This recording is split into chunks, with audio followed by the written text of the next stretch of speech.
Yo, what's up? We got a really quick tutorial today. This tutorial is for Wazi and the UEFN Hub community. Yo, what's up, you guys? This tutorial is going to show you how to call an event that will switch all players' health.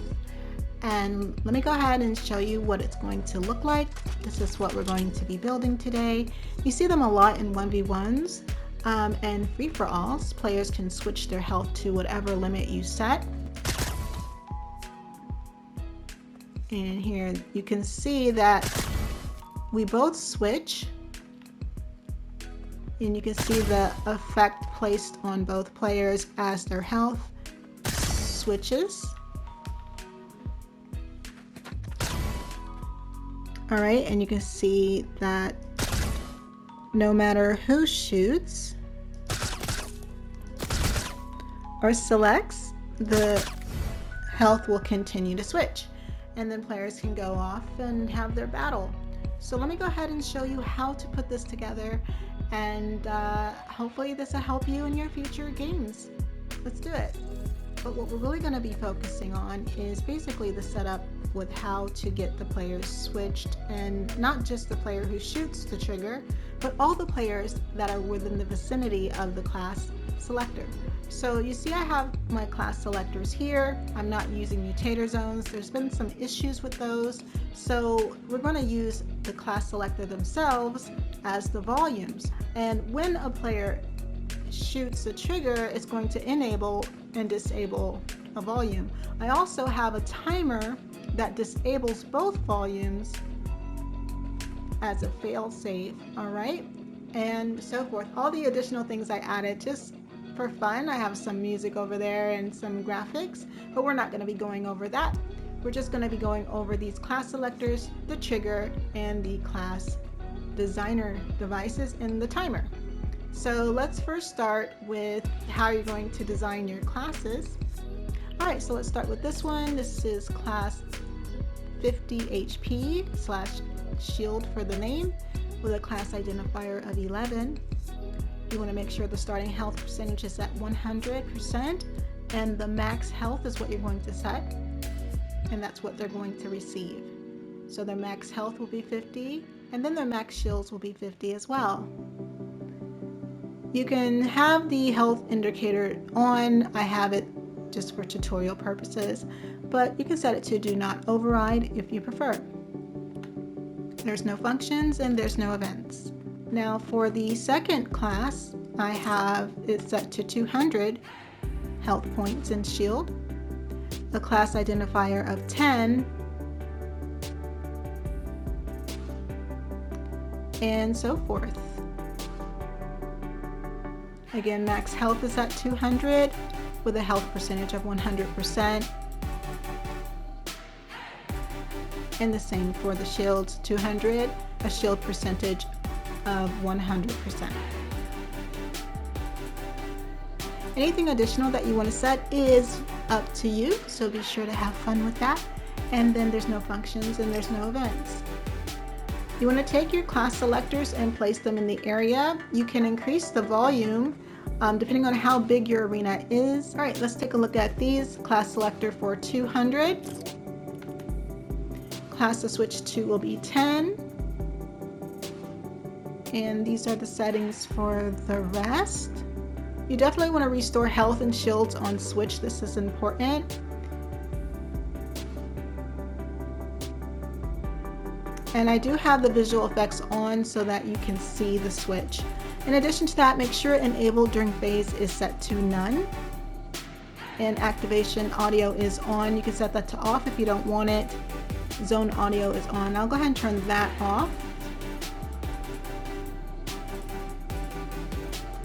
And then for functions, we're going to enable when receiving from trigger T6 C10 untriggered. And I named that because this is tutorial 6. In this particular map, I have a lot going on here from previous tutorials. And the class is 10. So you can name yours trigger C10 for class 10 untriggered. And I'm going to disable when receiving from the timer device on success. and trigger T6C11 on triggered. So when the opposite class is triggered, we want to disable this device, as well as when the timer goes off, which is the timer right here, we want to disable the device. And the next one is practically the same, except it's going to be working in the opposite direction. We're going to be switching to class 11, and the time to switch is instant.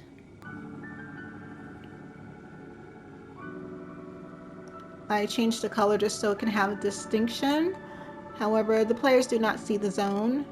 We're going to turn off the zone audio. And we definitely want to display visual effects on activation. That way players can know that something is happening, something has changed. Okay, and I'll just go back up in case you missed that. And then for functions, we're going to enable when receiving from trigger T6.C11 on triggered. And again, that's for class 11. And we're going to disable when receiving from timer device on success. And trigger T6C10 on triggered, meaning when this one is triggered, it's going to disable. All right, so let's look at the triggers. Got trigger T6.C11. So the options are, we're not going to make it visible in game, and it will be enabled on game start. It's going to be triggered by player and triggered by damage, and so forth.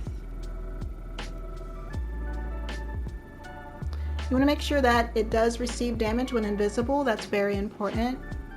And delayed trigger instigator choice will be the last player. It's going to transmit every one time it's going to be triggered. There are no functions, but we do have quite a few events. So we're going to ignore the VFX creator because that's not what we're going to be covering today. But you do want to enable the class selector T650 HP. And then you want to disable the class selector T6200 HP. Okay? And that's what's important. In addition to that, you want to start the timer device T6 to start. Okay? And that's what you want to do for that. Then moving on to trigger T6C10, and it's practically the same. Enabled on game start, triggered by player, triggered by damage, and so forth.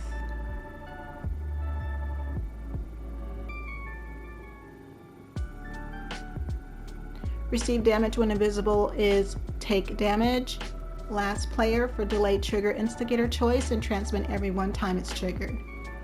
No functions, but we will be sending an event when it's triggered to the class selector T650 to disable, and the class selector T6200 to enable, because this is going to be giving them 200 hit points or health points. And you want to make sure the other class selector is off. In addition, we're going to start the timer as well to just go on a loop to make sure both of these are disabled once they're switched. Let's take a look at that timer. I have it set to a duration of 3 seconds, and I called it the disabler, and it's not going to start at game start, and players cannot interact. It does apply to everyone, and success on timer will be true. Completion behavior will be reset, and so forth. I haven't shown HUD because it's a tutorial, but when it's live in your map, be sure to turn this to no. Okay, all right, cool. And then let's see here. You can see the rest. Let's go to the functions. We're going to start when receiving from trigger T6.C11 on triggered and trigger T6.C10 on triggered. Those should already be binded for you. And then on success, we're going to be sending in quite a few events, but we're going to be paying attention to the class selector. T650 should disable. Class selector T6200 should disable. And then I have, of course, like the VFX and everything like that connected to the timer. But that's basically how you set it up. And even running a solo player game, it behaves the same.